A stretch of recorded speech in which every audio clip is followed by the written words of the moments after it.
Sripad Bhakti Pavan Janardan Maharaj ki jai. Bandeham Shri Guru Shiyata Varakamalam Shri Gurun Vaishnavam Scha Shri Rupam Sagrajatam Sagana Raganatam Vitam Tam Sajivam Sadvaitam Savadutam Parijana Saitam Krishna Chaitanya Devam Shri Radha Krishna Paran Sahagana Lalita Shri Vishakam Vitam Scha Om Jnana Timaranda Shagyana Jana Shalakaya Shakshurun Militam Yena Tasmai Shri Gurave Namah Gurva Bhistam Supurakam Guraganara Sisha Sambhushitam Chintya Chintya Samasta Veda Nipunam Shri Rupa Bhatanugam Govinda Vidam Ujwalam Varatanam Bhaktyan Vidam Sundaram Bande Vishwagurun Shah Divyat Bhagavad Prem Noe Bija Pradam Devam Divyatanam Suchandavaranam Balarka Shailanshitam Sandrananda Puram Sadekavaranam Vairagya Vidyamburim Sri Siddhanta Nidhim Subhakti Lasitam Saraswatanam Baram Banditam Shubharam Mareka Sharanam Nyashishvara Sridharam Vanshakopatarubyascha Kripa Sindhu Bhyevacha Patitanam Pavanibhyo Vaishnavebhyo Namo Namah Namo Mahamaranyaya Krishna Prema Pradayate Krishnaya Krishna Chaitanya Namane Gorata Vishe Namah. So we're continuing with our reading of Srimad Bhagavad-gita, the hidden treasure of the sweet absolute, with translation and commentary by Srila Bhakti Rakshak Sridhar Dev-Goswami Maharaj. This is chapter 10, Vibhuti-yoga, the Divine Glories of the Lord. And Srila Maharaj in his commentary on verse 8, he mentions verses 8 through 11 of this chapter are the four principal verses of Srimad Bhagavad-gita. The ontological substance of the book is contained within these four essential verses beginning aham, sarvasya, prabhavo. Everything evolves from me. So that is verse 8. Now we're on the next verse, verse number 9, which is of the second of these four essential verses which give the whole ontological purpose of the Bhagavad-gita.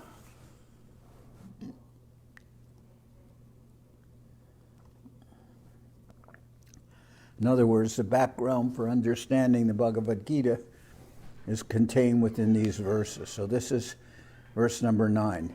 Madschita madgata prana bodhayanta parasparam katayantas chamam nityam tushyanti cha ramanti cha.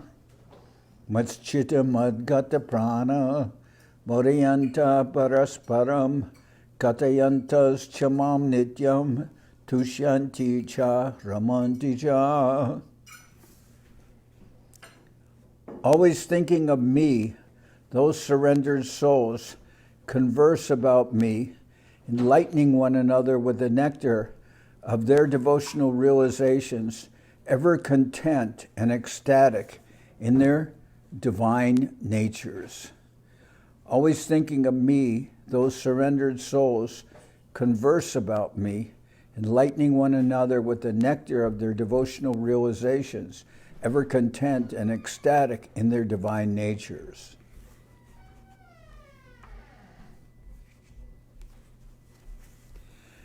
Commentary. The Supreme Lord Krishna is speaking about his pure devotees. I am in the heart of their hearts, in their every thought. Their entire energy, their whole life is dedicated to my satisfaction. They converse with one another about me and experience mutual enlightenment. They always love to talk about me with whoever they meet and nothing else. For every time, place, and circumstance, I'm the only subject of their discussion. They find very much satisfaction in this. Tushyanti cha. Up to the divine relationship of parenthood, there is the feeling of satisfaction. Furthermore, Ramanti cha, Just as a wife enjoys a conjugal relationship with her husband, the devotees similarly feel such ecstasy in my intimate company when speaking about me. This has also been mentioned by the previous acharyas.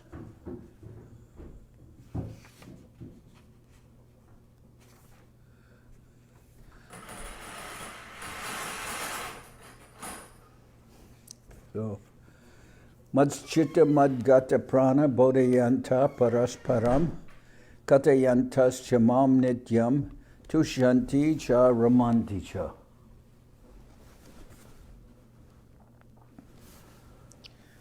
Always thinking of me, those surrendered souls converse about me, enlightening one another with the nectar of their devotional realizations, ever content and ecstatic in their divine natures.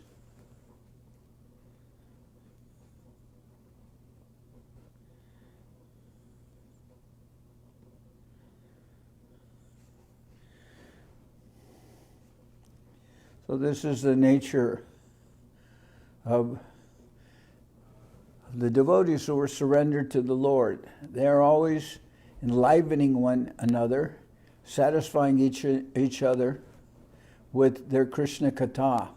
They're always conversing and giving satisfaction to each other. Even if someone is not feeling that satisfaction, by the association of devotees, that person will feel enlivenment or will feel enlivened. I'll repeat the commentary. It's a short commentary. The Supreme Lord Krishna is speaking about his pure devotees.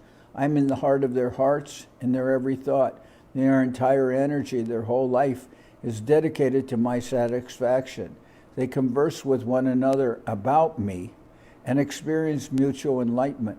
They always love to talk about me with whoever they meet and nothing else. For every time, place, and circumstance, I am the only subject of their discussion. They find very much satisfaction in this, tushantija, up to the divine relationship of parenthood. There is the feeling of satisfaction. Furthermore, ramanticha, just as a wife enjoys a conjugal relationship with her husband, the devotees similarly feel such ecstasy in my intimate company when speaking about me. This has also been mentioned by the previous acharyas.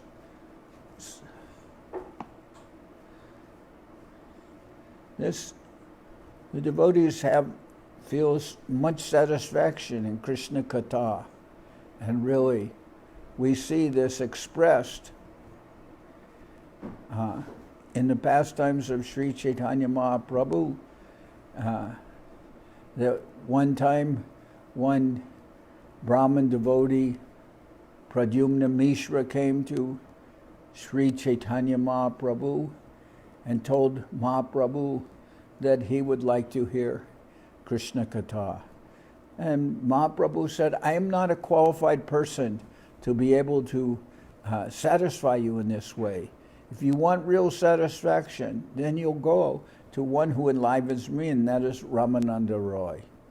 So you go to him, and he can explain, especially whatever you want to hear. He can explain Bhagavatam, he can explain all the intricacies of Krishna consciousness to you. So I suggest you go see him. Then that Pradyumna Mishra went to the place of Ramananda Roy, but the day had already begun, and Ramananda Roy, when Pradyumna Mishra arrived, he was already busy. And what was his engagement? He was teaching some young, beautiful girls how to perform his Jagannath Vallabha Nataka for the satisfaction of Lord Jagannath.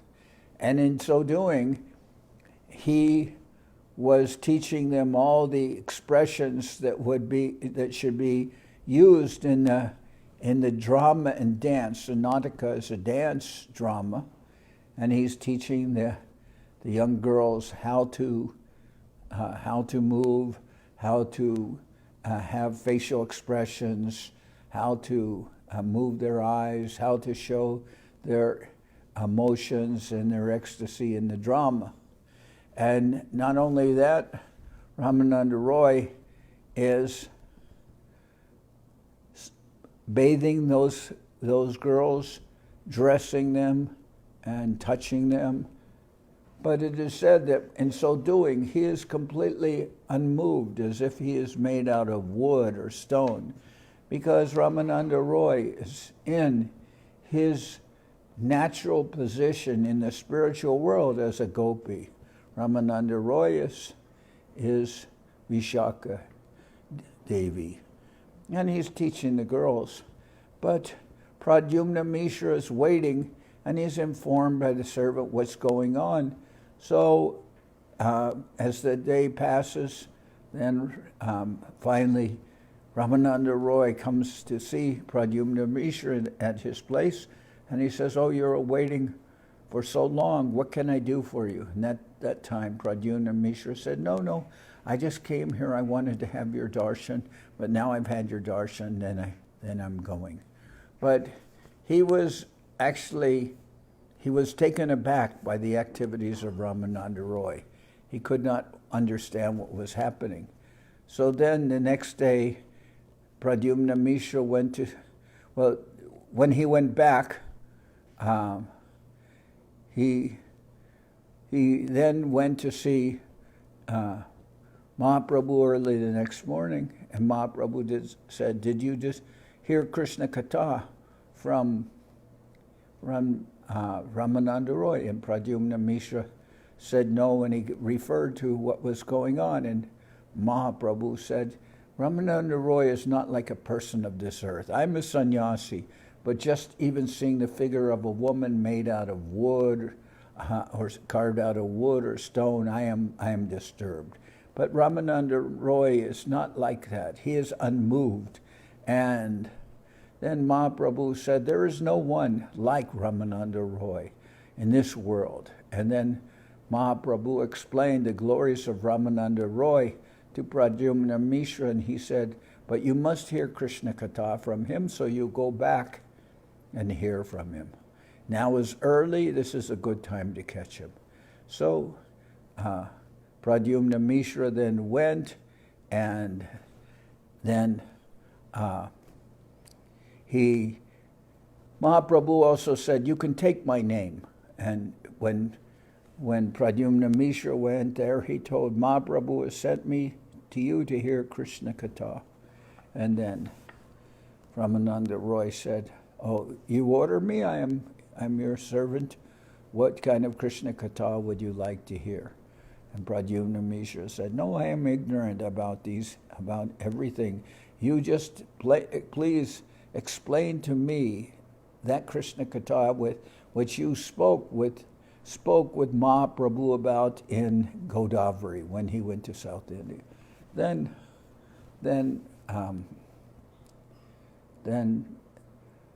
Ramananda Roy spoke to Pradyumna Mishra, and the whole day passed without their even noticing the passage of time. And at the end, Ramananda Roy's servant came to inform him that the day had already passed, and then Pradyumna Mishra was so happy he began to dance, and then he returned to talk to it. He returned and talked with Mahaprabhu, and Mahaprabhu asked him, "Did you hear from Ramananda Roy?" And Pradyumna Mishra said, "Yes, and I am so satisfied." And one thing he told me, said Pradyumna Mishra, he told me that I'm not really the speaker, that Mahaprabhu is speaking through me. Mahaprabhu said, actually Ramananda Roy attributes to someone else what is his actual own glories. So this way Pradyumna Mishra was so satisfied, and he heard Krishna Katha from Ramananda Roy. So this is the case, and this is what is explained here in this very essential verse, one of the 4 essential verses of the Bhagavad-gita. Maschitta madgata prana bodhayanta parasparam katayantas chamam nityam tushanti cha ramanti cha. Always thinking of me, those surrendered souls converse about me, enlightening one another with the nectar of their devotional realizations, ever content and ecstatic in their divine natures. So now I'll go on to the 10th verse. This is the 3rd of the essential or nucleus verses of the Bhagavad-gita. Tesham sarata yuktanam bhajatam pratipurvakam dadami buddhi-yogam tam yenamam upayanti te. Tesham sarata yuktanam bhajatam pratipurvakam dadami buddhi-yogam tam yenamam upayanti te. To those devotees who are always lovingly engaged in my service, I give the divine inspiration by which they can come to me. To those devotees who are always lovingly engaged in my service, I give the divine inspiration by which they can come to me. Commentary. The Lord says the highest group of my servitors whose devotion was described in the previous verse by the word ramanti, are those who constantly engaged sadatam yukta in my service in concerthood, madhura ras with heartfelt love, bhajatam pratipurvakam. Then he says that he will give them further inspiration or inner instruction by which they can come to him, yenamam upayantite. When already in this and the previous verse, the devotee's service to the Lord has been described as eternal by the words nityam and sadata yukta, now the statement that he will give them further inspiration by which they can come to him may appear to be redundant. Therefore, in the expression mam upayanti te, they will come to me, the word upayanti must be defined as parakiya bhavina upapati. Pati means husband, and upapati means paramour. So here it says, after their situation has already been described as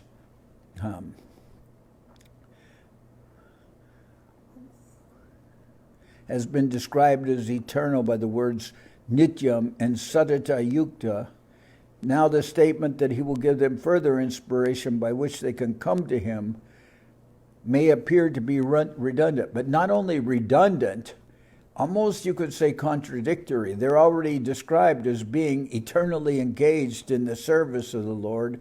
Then how can we understand the expression mamupayanti te, that they will come to me when they're already described as being eternally situated in the service of the Lord? So the word upayanti must be defined as parakiya bhavina upapati. Pati means husband, and upapati means paramour. So pati is one's husband, but upapati is one's lover, not one's husband. In Vrindavan, Lord Krishna is not considered a lawful husband, but he is the Lord of the heart, transcendental to even the husband, parakiya rasa. So, as we can see, the gopis who are running to Krishna in the middle of the night, their attraction to Krishna is in parakiya rasa. They already have husbands, but they are still running, leaving their husbands behind, and they're going to be with Krishna. Deceiving their husbands, the gopis of Vrindavan unite with Krishna. They do not allow a second party to come between them and Krishna. They cannot allow the interception of social law or even scriptural regulation, because Krishna's position is absolute, and such a relationship is more relishable to him. This is Vrindavana Bhajan, and this is the meaning of upapati. So what it means here, that the relationship is even more relishable because they're giving up whatever is supposed to be social norms and everything. They're showing that there is nothing that can come between them and their love for Krishna. And they don't consider whether they're chastised, whether they're blasphemed, or what. They will always run to Krishna.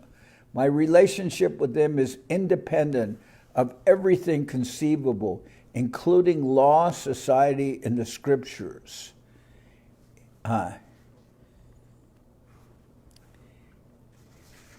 It is most innate and natural, and it does not require any social or scriptural sanction. I say to them, you may show formal respect to all these restrictions and live in this society, but from the heart of your heart, you are mine. This is a special inspiration and insight I give those devotees. Vibhuti-yogam yena mam upayantite. Then here, let me see where this footnote refers to. This is Vrindavan Bhajan, and this is the meaning of upapati. And here's a footnote that describes Vrindavan Bhajan. Vikriditam vraja varubir idam cha vishno shradhanvito nu shrinayad ata varnayadya bhaktim bharam bhagavati pratilabhya kaman hridrogam ashvapa hinoti acharena dira. A self-controlled person who possesses sincere faith in the divine pastimes transcendentally enjoyed by Lord Krishna with the gopis, Rasa Lila, and who, having heard those divine pastimes from the lotus mouth of the bona fide guru, constantly sings or narrates their glories, such a person swiftly achieves the most elevated form of pure devotion for the Lord and is promptly able to ward off the heart disease of lust. In his writings, Srila Jiva Goswami has laid stress on the word dhira, meaning self-controlled. To hear these elevated subjects, one must enter into the culture of self-control, otherwise he will be lost. Naitat samacharij jatu manasapi anishvara vinashat yacharan modyad yatarudo odbadi yatarudod di jamvisham. Naitat samacharij jatu manasapi hi anishvara vinashat yacharan modyad yatarudrobdi jamvisham. No one should ever think of imitating this behavior of the Supreme Lord and the gopis. If out of gross foolishness anyone tries to imitate the pastimes of the Lord, he will be destroyed, as though imitating Lord Shiva by drinking the poison which arose from the ocean. It is described in the Srimad Bhagavatam that once the demigods and the demons jointly engaged in churning the ocean to produce nectar. Both nectar and poison were produced, and Lord Shiva, by his power, could hold the poison within his throat. So this was the footnote this is Vrindavan Bhajan, and this is the meaning of upapati, where the gopis are leaving everything behind to come to Krishna. My relationship with them is independent of everything conceivable, including law, society, and the scriptures. It is most innate and natural, and it does not require any social or scriptural sanction. I say to them, you may show formal respect to all these restrictions and live in this society, but from the heart of your heart, you are mine. This is the special inspiration and insight I give those devotees. Vibhuti-yogam yena mam upayantite. Externally, there are social and scriptural demands, but my position is over and above them. Veda is my instruction for the benefit of the masses who have deviated from me, and society is under the jurisdiction of those divine instructions given to the people by me. But my divine relationship with everything is intrinsic and independent. It does not require recognition from anyone. Such a relationship is the highest. It is the constant. It supersedes all law and society, which are guided by the Vedas. Rather, all the Vedas are searching for such a thing. So we can also see, Krishna says, Vidaischa sarvai rahameva vedyo vedanta krid veda vedeva chaham.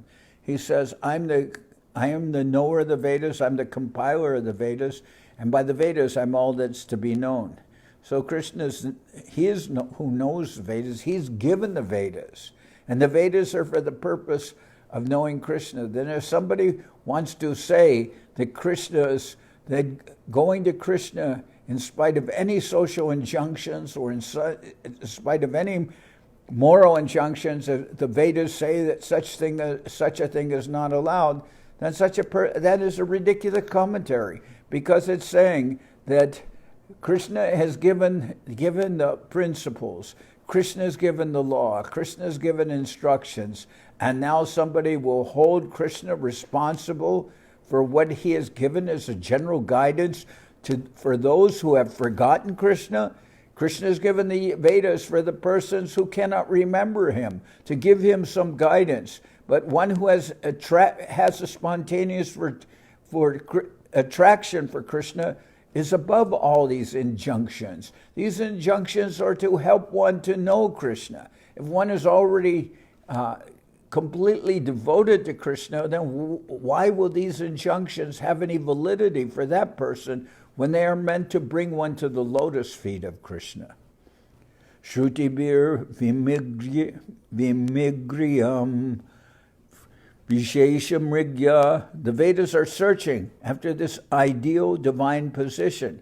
In this section of the Srimad Bhagavatam, which deals with Rasa Leela, the Vedas are begging forgiveness.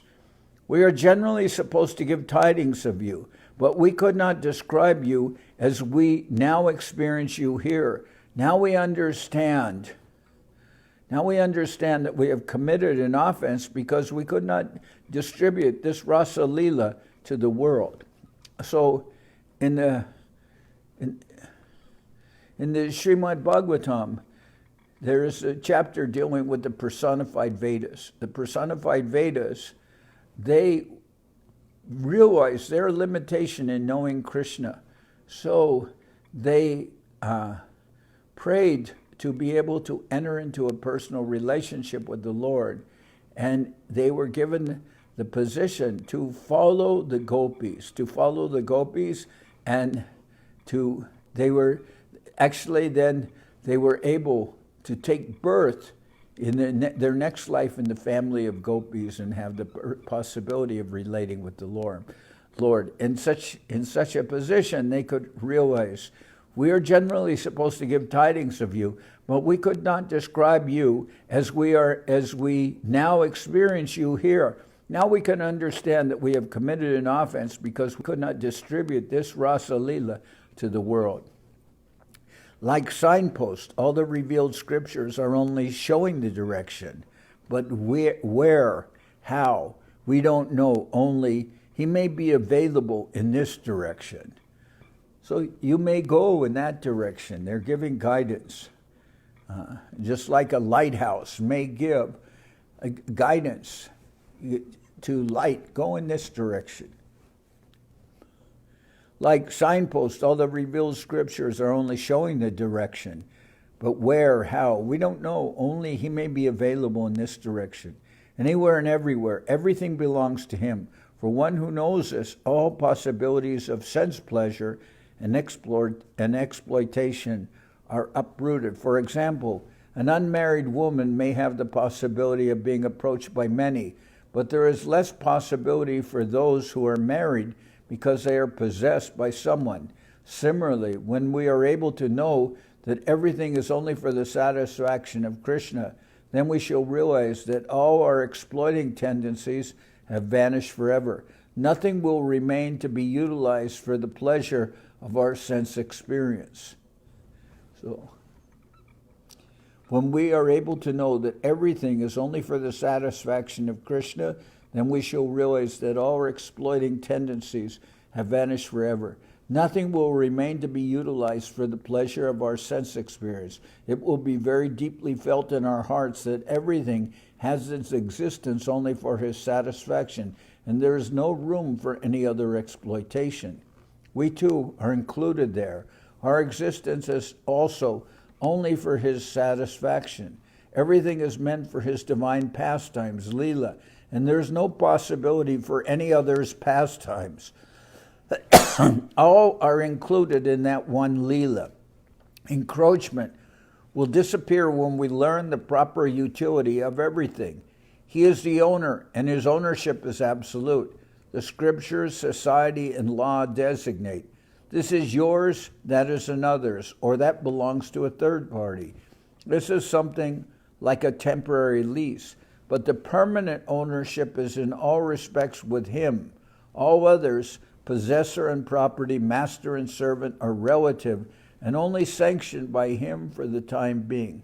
He alone is the absolute owner, possessor, and enjoyer. Complete purification of our hearts is possible only when we arrive at such a conclusion. Everyone is thinking of themselves at such a conclusion.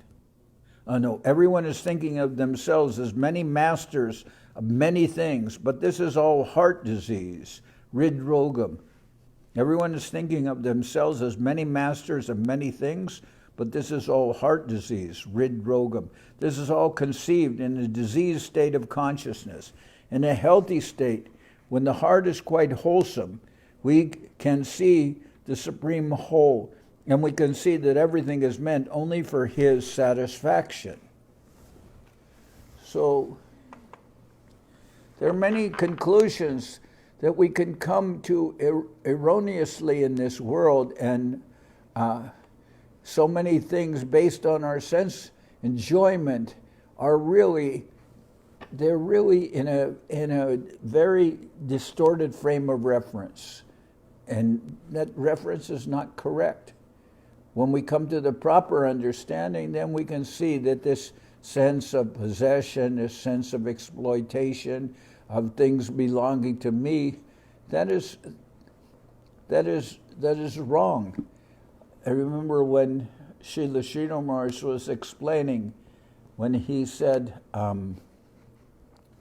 that all, he said about the three normal mistakes of the conditioned souls. One is kamini, the sense of kamini or enjoyment, the sense of wealth. What is it? Kamini, pratishta, and wealth. I'm trying to remember the word for that Guru Maharaj uses in reference to wealth. He says he's referring to kanak, kamini, and pratishta. Kanak is the sense of wealth. So he says that all wealth is meant for Narayan, because Lakshmi, she's the wife of Narayan. Lakshmi is the goddess of fortune, but she herself is a servant of Narayan. So all wealth is meant for Narayan. All Lakshmi is meant for Narayan. And then he says all kamini, all enjoyment, especially man and woman enjoyment, he says that is meant for Krishna. And all pratishta is meant for Gurudev. He says all fame is meant for Gurudev. Many times we heard Guru Maharaj say, whatever he is receiving for himself, he is passing that on to his Guru Maharaj. So one person hearing that all kamini is meant for Krishna, that person said, well, we have our wives. That person said to Bhaktisiddhanta Saraswati Thakur was explaining these principles. Bhaktisiddhanta Saraswati said, this is a very, for the conditioned souls, this is a very hard nut to crack. And then one person said to Bhaktisiddhanta Saraswati Thakur that all enjoyment is meant for Krishna, but we have our wives, so what is our position? And then Bhaktisiddhanta Saraswati Thakur replied, you have no position at all. No position. So this is expressed here also, that normally persons in this world have a false sense of ownership, a false sense of enjoyment. But if they will see that actually everything is meant for Krishna's pleasure, then their sense of exploitation has to come to an end. They cannot maintain that. Where is it? Everything is meant for his divine pastimes, Leela, and there's no possibility for any other's pastimes. We're all included in that one Leela. Encroachment will disappear when we learn the proper utility of everything.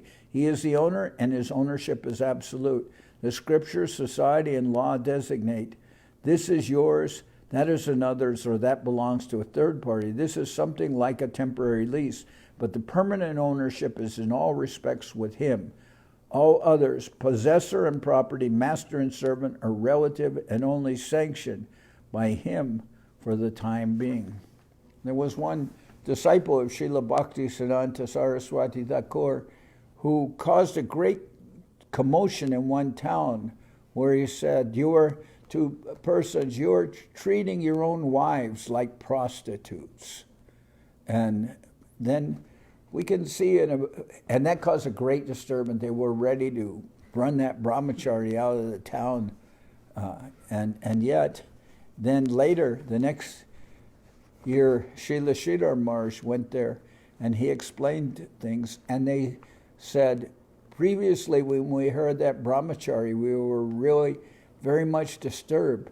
But you have come and you have explained everything in such a true and pleasing way. And actually, what you have said, we can say, is even more strong or more radical than what the brahmachari said. But you have presented in such a way that is palatable for everyone. But Guru Maharaj didn't make any compromises to satisfy those persons. He just said everything is Krishna's, even what we are considering. Even someone may consider their wife, everything is meant for Krishna. And we saw that in the pastimes with the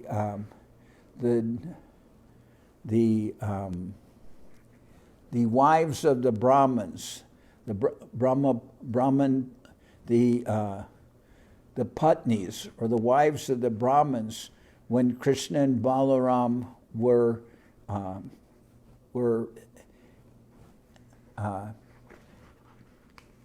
in the villages, then they had some hunger. So then the cowherd boys heard that there was some Brahmins performing a yajna nearby. So they said, now Krishna and Balaram, they're very hungry, so we have come to bring some foodstuffs for them from your offering here. And the Brahmins dismissed them and said, we are not done with our offering yet, and we have no time for this, so you go back. We have not finished, and we cannot help you. So, but the wives of the Brahmins had a completely different attitude. Their mood was, oh, Krishna and Balaram are nearby in the forest, and we will take food for them. And they went to run towards Krishna and Balaram to take some offering to them, so take some food to them. And even the husbands of the Brahmins, who were some of their husbands, they tried to restrain their wives, and the wives gave up their bodies to go in their spiritual bodies to go to Krishna, and they could not be restrained. So even the sense of ownership that may exist between husband and wife, that does not supersede or have more importance than one's relationship with Krishna. And the gopis of Vrindavan show that. They have no There's nothing, their own families, their own husbands cannot stop them. And I also is sometimes thinking about the principle that we have in this world. We have, what is it? We have some, I believe, what is the term? Is it something that is supposed to be taken as an absolute, like an, is it an Axiom? Axiom, that's the word. And they say axiom or axiomatic truth. And but the Srimad Bhagavatam says there is no real axiomatic truth, because anything independent of the Lord is not really a truth at all, but it's just like the reflection of light into the shadows. It might have a reference to the truth, but it itself, it is just a reflection. It is not the real light. So we can see, and there are so many axioms that may exist. For instance, we may say that, the sun will rise in the east. And that would seem to be an axiomatic truth, that you can say, wherever you go on this earth, the sun will always arise in the east and it will set in the west. But that is obviously not true in all circumstances. You can say, in this world it is true. Well, first of all, we don't know if it is seen like that in the North Pole, but in any event, in other worlds, this may not be an axiomatic truth at all. In this world, maybe sun rises in the east, sets in the west, but if you go to the poles, whether that's true or not, we cannot also say. But there's so many things that we take as truths, but with reference to Krishna, nothing can be seen as absolute. So even the sense of actual proprietorship, we have to see that everything, as Srila Sridhar Maharaj said, reality is by itself and for itself. So everything is happening for the satisfaction of Krishna, and all waves are going in that direction, and reality is also by itself. That Krishna is the cause of all causes. There is no cause for Krishna. People cannot say that something necessitated people in creating the conception of God to cover for their own inadequacies. That is some junior grade logicians or psychologists may say that, but that is of no validity. We are looking towards what is actually Krishna consciousness, and we are not concerned with the speculations or meanderings of somebody who supposedly passes himself off as knowledgeable. So then I'll read the 11th. This is the last of the 4 verses of the Bhagavad-gita, the 4 essential verses or nucleus verses, or as Guru Maharaj expresses it, the 4 verses that express the ontological conclusion of Bhagavad-gita. And this is verse number 11 of the 10th chapter. And I'll try to finish this. Tesham evanu kampartam aham ajnana jam tamaha nashayami atmabhavasto jnanadipena basvata. Tesham evanu kampartam aham ajnana jam tamaha nashayami atmabhavasto jnanadipena basvata. Out of compassion for them, I, situated within the heart of all living beings, dispel the darkness of ignorance with the radiance of knowledge. Out of compassion for them, I, situated within the heart of all living beings, dispel the darkness of ignorance with the radiance of knowledge. Now this appears to somewhat in mood to the verse about Gurudev, Om Jnana Timirandasya Gyanajana Shalakaya Chakshurun Militam Yena Tasmai Shri Gurave Namaha. That when I was standing in the darkness of ignorance, my spiritual master opened my eyes with the torch of knowledge. He took away my ignorance with the torch of knowledge. So this is the first translation. Out of compassion for them, I situated within the hearts of all living beings, dispelled the darkness of ignorance with the radiance of knowledge. Or, being conquered by the love of those devotees who in their unalloyed loving devotion become afflicted by the all-devouring darkness born of their pangs of separation from me, I illuminate their hearts with my presence, destroying the darkness of their pain of separation. Being conquered by the love of those devotees who in their unalloyed loving devotion become afflicted by the all-devouring darkness born of their pangs of separation from me, I illuminate their hearts with my presence, destroying the darkness of their pain of separation. And I also say that when some of the early devotees actually I believe it was Pavan Goswami, when he went with some of the devotees with Prabhupada, the Sri Chaitanya Saraswat Mat, he heard them speak of union and separation.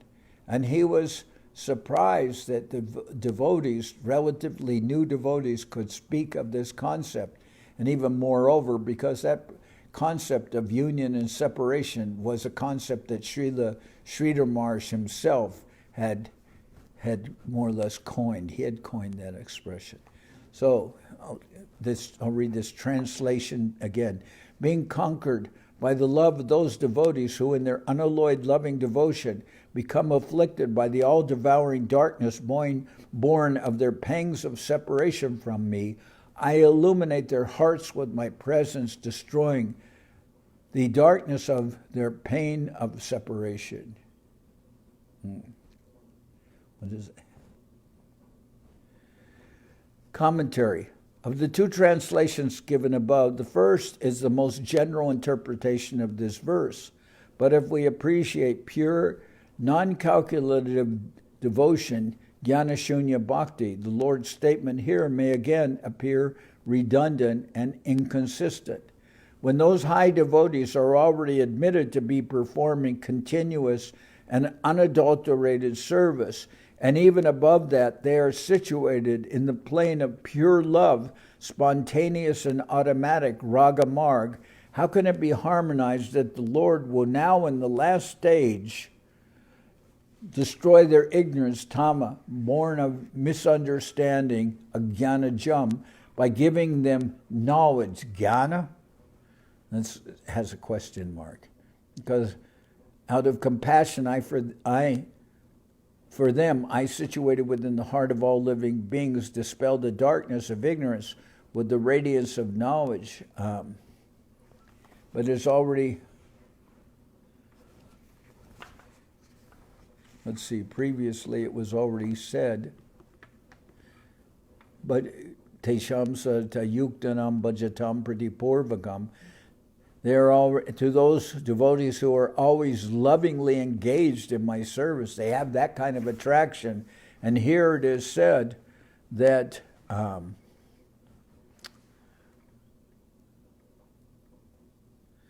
with those high devotees, when those high devotees are already admitted to be performing continuous and unadulterated service, and even above that, they are situated in the plane of pure love, spontaneous and automatic, raga marg.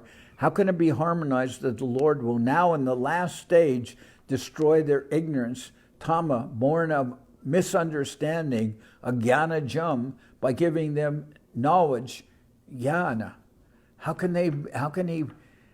jnana destroy their ignorance? And what ignorance can they have if they're already in the highest stages of devotion? Jnana is only a cover, a futile, finite conception of the infinite, absolute, jnana karmadi and avritam bhaktir uttama. When they have achieved devotion, devoid of the covering of knowledge, jnana shunya bhakti, how will they again have to return to that knowledge, jnana? Because the verse mentioned here where it says, jnana karmati anavritam bhakti arutama, is from Rupa Goswami's remark, where Rupa Goswami says, anyabhilashita shunyam jnana karmati anavritam anukuyena krishnanu shilanam bhakti arutama. That verse by Rupa Goswami praises real devotion as being devoid of karma and jnana, and says that real devotion is anukuyena krishnano shilanam bhakti, that it is bhakti which is only purpose is to satisfy Krishna. So when they have achieved devotion devoid of the covering of knowledge, jnana shunya bhakti, how will they again have to return to that knowledge, jnana? In his commentary, Srila Vishwanath Chakravarti Thakur has mentioned that this knowledge is extraordinary, vilakshanam, though he did not enter into specific detail. To clarify this point, we have given the following explanation. Lamentation and delusion are generally known to be symptoms of the mode of ignorance, tamagun. In Jnana Shunya Bhakti, the elevated devotees who take Krishna not as the supreme God, but as a friend, son, husband, or lover, will come to experience lamentation and delusion, but this is only an outward appearance of ignorance. In fact, it is the pain of divine separation. They lament, where have you gone? In this verse, the Lord's statement, Tesham evanu kampartam, generally means fortunately for them, or to favor them. I dispel their darkness, etc. But it may also be interpreted, I want their favor. I aspire for the favor of those devotees of the highest order.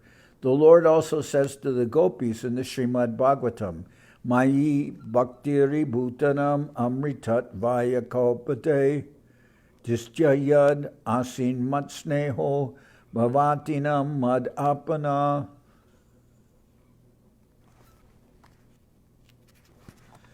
In general, people want devotion to me to achieve eternal life. To cross the limit of mortality and to have eternal life, they come to me and worship me. For those reasons, they want my service. But fortunately for you, O gopis, you have some natural affection towards me. That will ultimately bring you to me. This is the general meaning. However, in Sri Chaitanya Charitamrita, Srila Krishnadas Kaviraj Goswami has drawn out the inner meaning of what Krishna is saying to the gopis, which is just the opposite. Through devotion, everyone wants me to help them attain the highest position of eternal benefit. And if they have a connection with me, they consider themselves fortunate.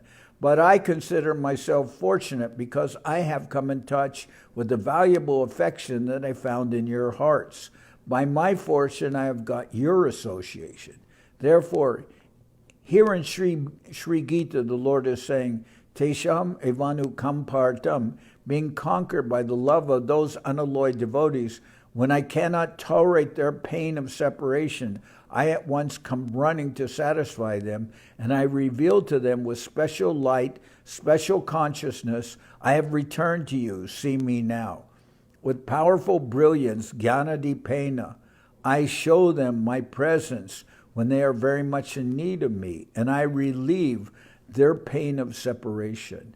Atma bhavasta, he reveals himself according to his devotee's divine relationship with him, rasa, to a friend, as a friend, to a mother, as a child, to a wife, as a husband, and to the sweethearts, as a paramour not married. After Sri Chaitanya Mahaprabhu left home and accepted the renounced order of life, sannyas, Mother Sachi could not tolerate the deep separation, and she began to cry. Sachi Devi was preparing excellent dishes, offering them to the deity and weeping, where is my Nimai? He's very fond of these curries, his favorite dishes, and Nimai is not here.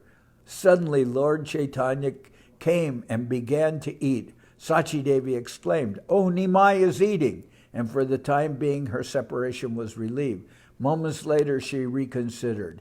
Did I see Nimai eating?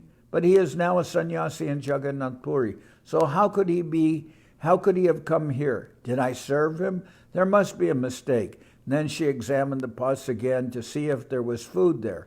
Finding them empty, she began to conjecture whether even a dog or some other animal had come and eaten it. But during that moment, Nimai had actually come and Mother Sachi saw him in broad daylight. That illumination is transcendental and not the knowledge jnana that is generally known in our vocabulary. The acme of theism is Parakya Ras, or the highest of theism is Parakya Ras. Parakya means in others. In every divine relationship, the Lord captures all. In the whole of Vrindavan, where everyone follows the path of love, Ragamarg, this Parakya Ras is infused. The friends of Krishna sometimes say, some people say that Krishna is a resident of Mathura. They say he's the son of Vasudeva, and he will soon go to Mathura. They say he is not our friend. Will we really lose his company? Then how will we be able to live in this jungle and herd the cows? He experiences apprehension. We may lose him at any time. This intensifies their friendly service to him. Similarly, Mother Yashoda thinks, some say that Krishna is not my son. He is Devaki's son. What is this? I won't admit this. He's my child. This idea enhances Yashoda's affection for Krishna. I may lose him, then how shall I live? Therefore, the Parakya Rasa stresses the rarity of Krishna's relationship because the possibility of losing his company is always in the background. But the highest intensity of service is to be found in the Madhura Ras consorthood group. In the other rasas, there is an idea of suspense that he may go away. But in the consorthood relationship, in the divine abode of Vrindavan, the consorts cross the direction of the scriptures and the society which guide everyone to remain as husband and wife, Svakiya. Parakya and others has been accepted in the science of devotion as the highest conception, above the socially and scripturally sanctioned Svakiya, one's own meaning husband and wife. Parakya or paramour relationship nourishes the pastimes of Krishna by deceiving one who claims ownership over another, such as husband over a wife or a parent over a child. This normally accepted relationship of Svakiya is commonplace, but to cross the jurisdiction of the scriptures and society as a paramour means a greater risk, as if to commit sin. Thus the relationship is very rare, and rarity enhances its relationship and value. The idea of deceiving the possessor to favor the non-possessor in the spiritual sense is a beautiful ornamental conception. Actually, in Krishna's case, there cannot be any state of paramourship because in truth he is the owner of everything. However, the divine arrangement is fashioned in this way to enhance the devotee's internal devotion for the Lord, just as food appears more tasteful when hunger is present. In Vaikuntha, the nature of the worship of Lord Vishnu is gorgeous, majestic, reverential, and awe-inspiring. But above that, in this highest conception, Godhead is human-like in form and nature. It is stated in Sri Chaitanya Charitamrita in the teachings to Sanatana Goswami. Krishnara Jatika Kela Sarvotama Naralila Naravapu Tahara Swarup Gopavesh Benukar Nabakishore Natabar Naralila Hoy Anurup Krishnara Madhura Rupa Shuna Sanatan Jai Rupera Ekan Dubaya Saba Tribhuvan Sarva Prane Kore Akarshan. The highest form of Godhead is Krishna, who plays in his eternal divine pastimes like a human being. An ever youthful cowherd boy of Vrindavan, the best of dancers, he enjoys his pastimes, always playing his flute. His beauty is so charming and sweet that the whole universe is flooded by even the tiniest atom of it, and all beings are attracted irresistibly to him. He is approachable by all. We can find God nearest of all in a human feature. It has been explained how Krishna's form of human feature is the highest form of the Absolute according to the calculation of ecstasy, rasa, which is the common standard of measurement of the whole scope of the infinite. By the development of Shanta, Dasya, Sakya, Vatsalya, and Madhura, and then Parakya Rasa, tranquility, servitude, friendship, parenthood, concerthood, and then paramour relationship. This is scientifically proven without whimsical or blind faith. If we follow the line of the Rupanuga Bhajan, devotion following the line of Srila Rupa Goswami, which originates from Sri Chaitanya Dev, this scientific basis can be appreciated. The previous acharyas have left comprehensive teachings for us on how to follow, conceive, and attain all these things. So that's the end of that commentary of Srila Maharaj on this verse.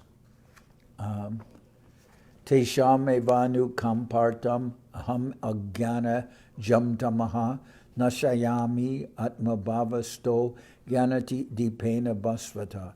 Out of compassion for them, I, situated within the heart of all living beings, dispel the darkness of ignorance with the radiance of knowledge. Or, being conquered by the love of those devotees who in their unalloyed loving devotion become afflicted by the all-devouring darkness born of their pangs of separation from me, I illuminate their hearts with my presence, destroying the darkness of their pain of separation. So this is a divine commentary of Srila Bhakti Rakshak Sridhar Dev-Goswami Maharaj on these 4 verses. And this is what makes, especially this commentary called The Hidden Treasure of the Sweet Absolute, based on the beauty of Srila Sridhar Maharaj's comments on these 4 verses, and why this Bhagavad-gita was published with these 4 verses and commentaries included. And normally those commentaries were not in the Gita previously, but they were taken from talks that Guru Maharaj had given and applied to these verses. He explained these verses, but his commentaries are so deep and unique that the Gita was published in this way, and with the permission of Srila Sridhar Maharaj. We heard that Yajavar Maharaj, he gave some comment that Guru Maharaj was revealing something that was normally not so much revealed to the other 2 devotees, but his commentary was in this way. Very, very beautiful, and you can understand this commentary about the nature of the Parakya Rasa is especially illuminating. It has been said that in the spiritual world, as it mentions in the Bhagavad-gita about the Ashwatthama tree, I believe it is, that is seen as a reflection and everything is upside down, just as if we see with the roots above and the branches below, etc. And it is said, where do we see that kind of tree with its roots above, and its branches below? In a reflection, if you look in a lake, there's that kind of a reflection where everything is inverted. The roots are above, the branches are below. Elsewhere in the Bhagavad-gita, the material world is described as that kind of a reflection. And what is interesting is how it's been commented by our acharyas that many of the values, which are very much, taken as bad or abominable in this world, they're seen as very very beautiful in the spiritual world. In this world, we can see that the relationship of husband and wife, that is appreciated, but the relationship of paramours or boyfriend and girlfriend, that is not so much appreciated in society. Rather, if some man will be seen to have many girlfriends, etc., that will be seen, he will be seen as a, as somebody whose moral character is not very good. And in the Sikshastika, in the mood of Radharani, Mahaprabhu, his last Sikshastika, he says, Aslishya va pararatam pinashtumam adarshanam mamahatam karotu va yatatata va vidadatu lampato mat prananatas tusa evanapara. And he uses the word lampatai. Mahaprabhu, in the mood of Radharani, this verse is purely in the mood of Radharani, when she says, you may make me broken-hearted by not being present before me, or you may treat me roughly by your embrace, or you may trample me, but any case under your feet. But in any case, you're always my worshipable Lord. Even if you may be a lampato. Lampata means debauchee. And so this word is very strong, debauchee, somebody who has no morals. And then, but that mood where Radharani, the words of Mahaprabhu, Radharani says, you can do with me anything you want. You may make me broken-hearted, or you may show your favor to another in front of me. And I will have to witness this. And it may make me so brokenhearted, but in any case, you are always the Lord of my heart and free to do as you like. So we can say in this world, the idea of married husband and wife, that is very sanctified. But the idea of paramour, a man and his mistress, that is not appreciated. That is rather, that can be the cause for impeachment. It was in two previous administrations, almost the cause of impeachment, the paramour relationship. So that is not sanctioned. But in the spiritual world, when the gopis transgress their marital relationships to be with Krishna, and sometimes they're running towards Krishna, they're not even properly dressing themselves in their haste to meet with him. And then they go to Krishna and they say, when Krishna gives them some instructions, why are you leaving your husbands? You should return home. And they said to him, well, how can you talk like this? You called us by your flute. You called us to be here with your flute, and now you're giving us some kind of instructions that we should go back. What kind of nonsense is this? They heavily chastise Krishna for speaking in this way. And this is actually, and it's said in the spiritual world that the gopis don't, we could say in the Goloka Vrindavan, there is not the presence of husbands, but there is still the sense of crossing over everything to be with Krishna. Although there may not be physical or spiritual husbands there, but still they are crossing over everything to be with Krishna. So this mood is especially being described and appreciated, and only Srila Sridhar Maharaj can really go into depths of this in this subject. So I'm going to end here. And now we'll sing Hari Haraya, and this class has been going on for a while now. Do you want to get kartals and play?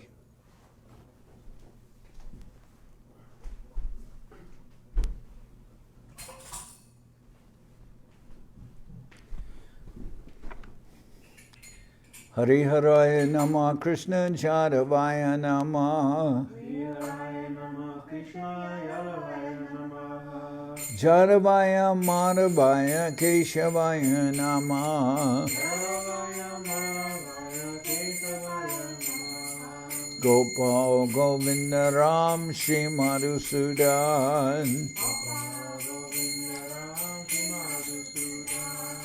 Giridhari Gopinatha Marana Mohan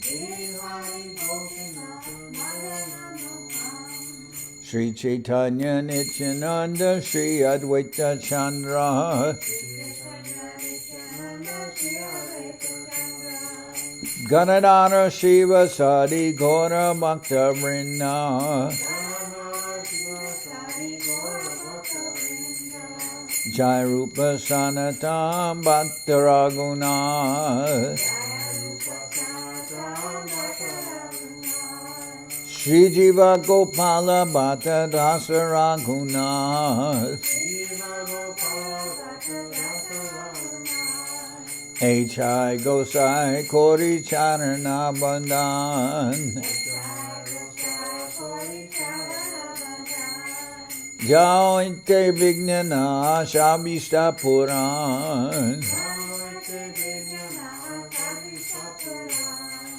H.I. Gosai Charmui Taradas Tasabar Pada Renu Mora Panchagras Tarer Charana Sevi Bhakta Sanibas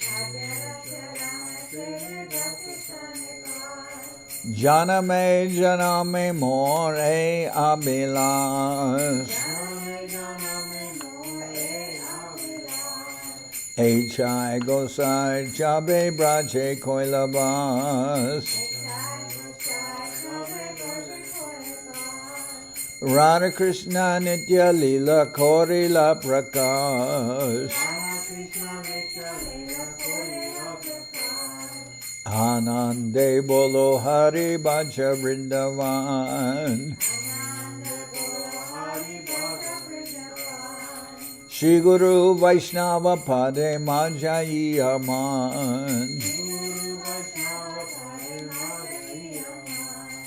Shri Guru Vaishnava Pad Padma Koriyas Harinam Sankirtana Kohe Naratamudas Shri Guru Vaishnava Pad Padma Koriyas Harinam Sankirtana Kohe Naratamadas Hare Krishna Krishna Krishna Hare Hare Hare Krishna Krishna Krishna Hare Hare Hare Rama Rama Rama Hare Hare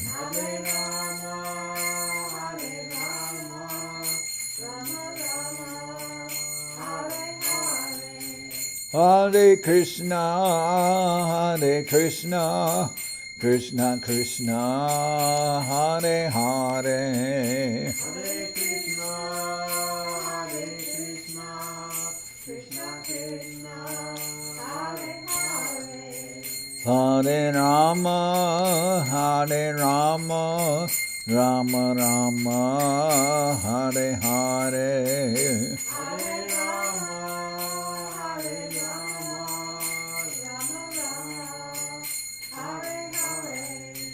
Rama Hare Krishna Krishna Krishna Hare Hare Hare Krishna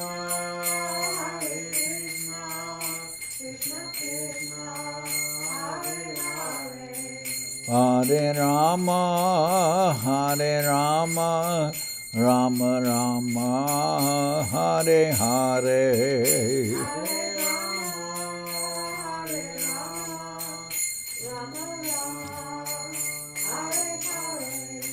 Nitai Gora Haribo, Haribo, Haribo, Haribo.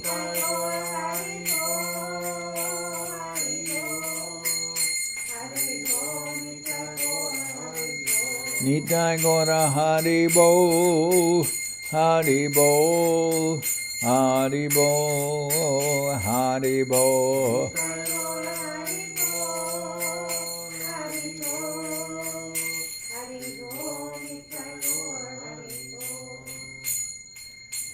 Jai Saparikara Shishi Guru Guranga Gandharvika Giridhari Ki Jai. Jai Om Vishnu Pad Paramansa Paravajaka Charyasta Tarasada Shishimad Srila Bhakti Sundar Govinda Dev Goswami Maharaj Ki Jai. Jai Om Vishnu Pad Paramansa Paravajaka Charyasta Tarasada Shishimad Srila Bhakti Rakshak Sridhar Dev Goswami Maharaj Ki Jai.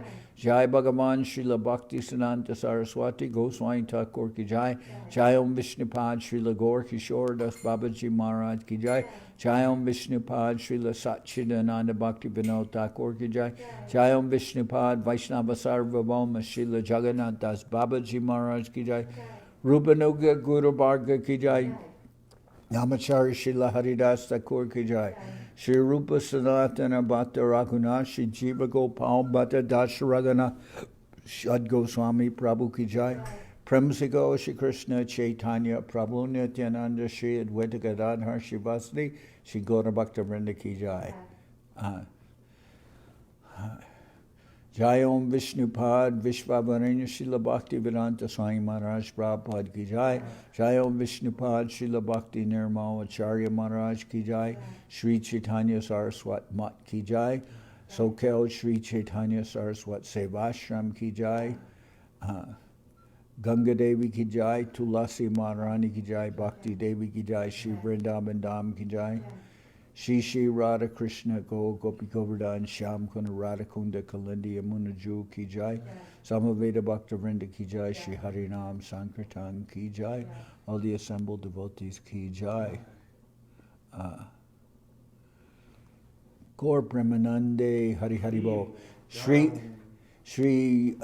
Ratha Yatra. Shri Jagannath Ratha Yatra Ki Jai. Shri Swarup Damodar Tirobab Mahotsav Ki Jai. All the assembled devotees Ki Jai. Gaur Premanande Hari Haribo. Jai Om Vishnu Pad Pavan Janardan Ki